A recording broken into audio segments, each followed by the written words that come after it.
Hey guys, Pharaoh Knight here, bringing you episode 6 of our Colony Survivor playthrough. In the last episode, we started building our workshop area into the mountain, which is looking really good. I'm really happy with the way it's turning out so far. Again, it's not quite complete. We do need to finish the upper layers and put on a roof. And there's also some touch-ups of moving some pillars, potentially. We also threw in a very quick barley field to get going so that we can move on to the next stage of our defense, which is planned for this episode, where we are going to get our archers finally set up and moving, which means we need to set up some chicken farms. Yes, and in our last episode too, we finally got our diggers, which I have set up right here to dig out another spot for our chicken farms. Or, as I am humming and hawing, another bee farming area, because we are seriously lacking on beeswax.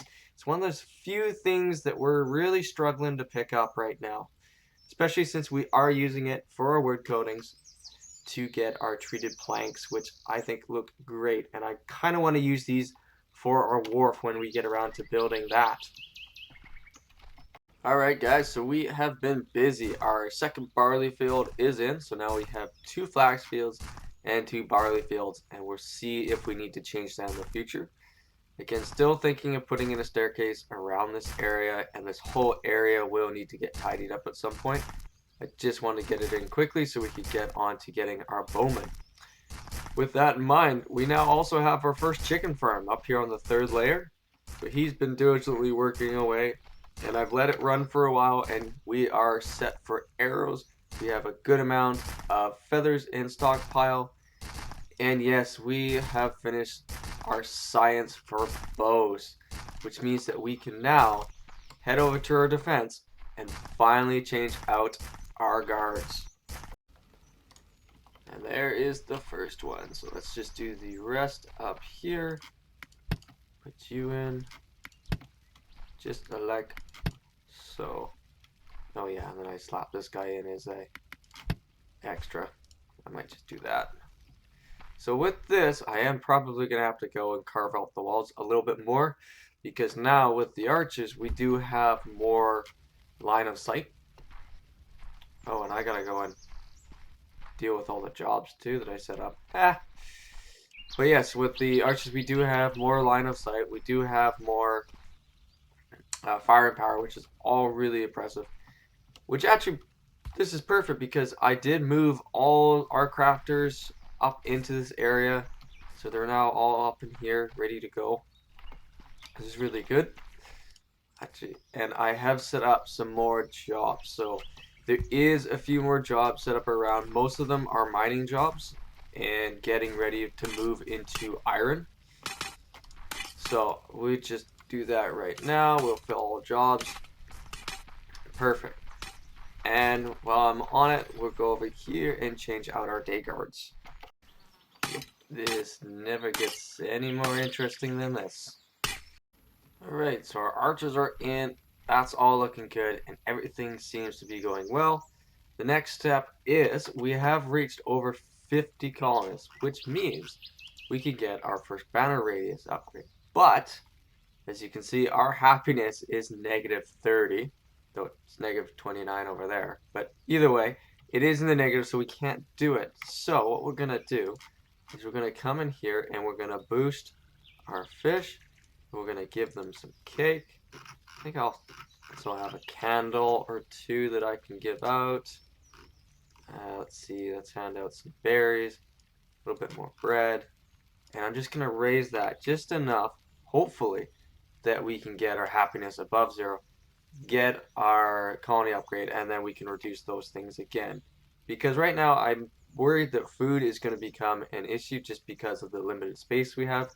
So with that colony upgrade, we can maybe get into some more food and touch up some of the mistakes we made over here. Alright, there it is. So let's grab this quickly before they can do takebacks.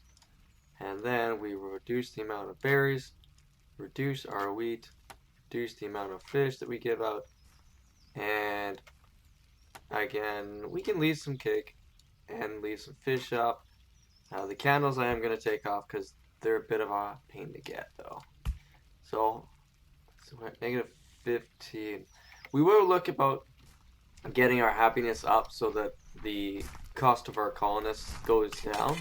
Just right now, we just don't have the means to really keep it up all the time. So again, I am kind of worried about the food.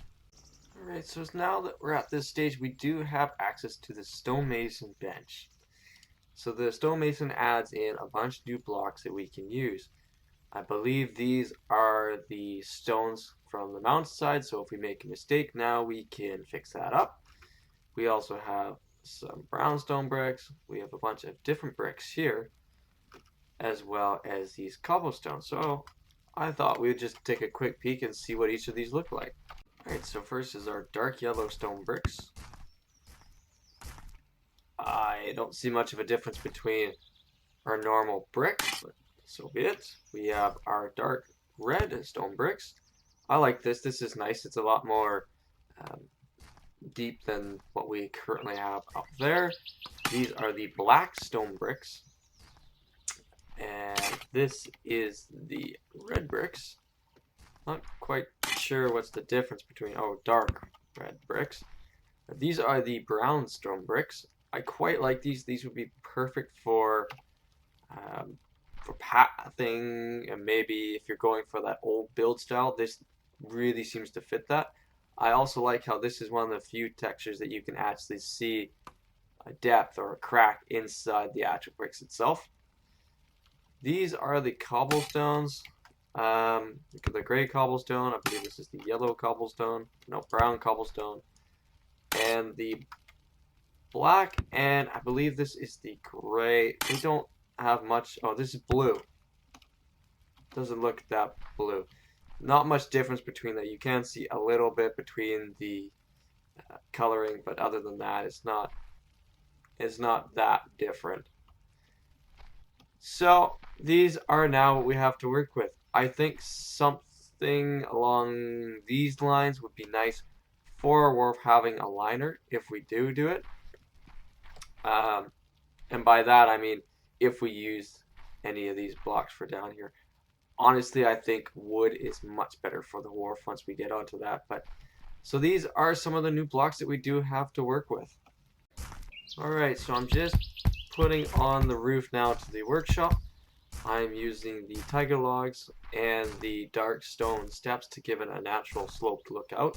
I did push out one on the side from where our original beams are, so the original beam is about here, and I pushed out about 2 in the front. I'm hoping that gives a little bit more of an overhang feel. Now that our colony is a little bigger too, I was thinking of making a lookout, if I remember right, for this area. So what I might do is, now that I've reached a certain height, slope back down and do a 2-peaked roof.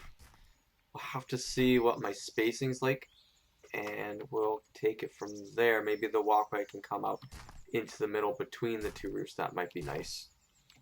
Okay guys, I've finished the roof. Boy, I have not looked at it, so we're going to look at it together and see how good or bad this turned out.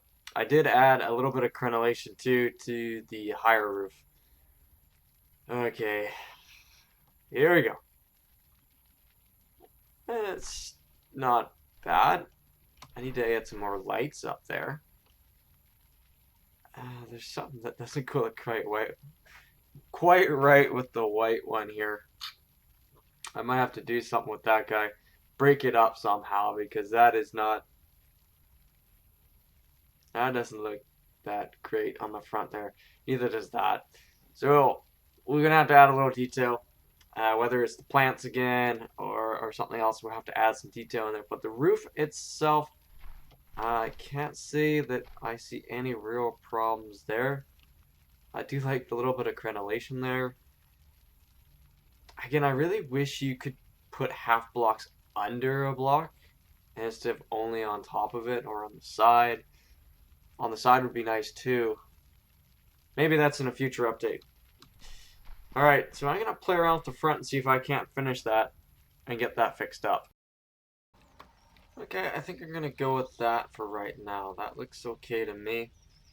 It's not perfect, but for right now, I'm drawing a blank on what else I could add to it to really make it pop. I mean, I could add another Chronovation there of some sort, but I think this is looking really good. How to break a zombie. Have him somehow go through the wall, build 2 blocks up, and he just doesn't know what to do. Just literally goes back and forth. Huh. So I never showed this before, but this is basically what I meant when all those episodes ago when I said I just cut into the mountain to make it defensible.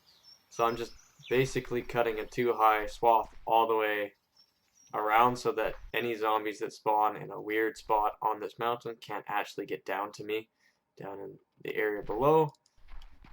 Not the most exciting, but it works. And then when I build and I need the space or the area, I can just dig in and modify it to match, because I know I'm not at the full depth in my area. Well, it's too bad that when you log off, the zombies all disappear, because that would have been a nice focal piece. Just this guy going back and forth non-stop. Oh well. Alright guys, I think I'm going to call it there for this episode.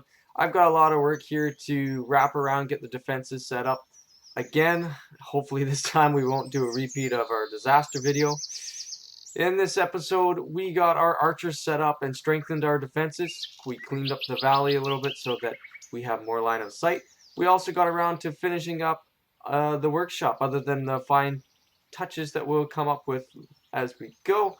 We took a look at our new blocks that we have available, got started on our iron production, and expanded the colony, which is going to cause a little bit of problem. Oh, and we also trapped the zombie, who is still going back and forth as we speak. Alright guys, if you did like the video, please do like, subscribe, and comment. I'm always open to suggestions and comments, as long as it's constructive feedback and we can all take away from it. I've been Pharaoh Knight, and I hope you enjoyed everything. Peace!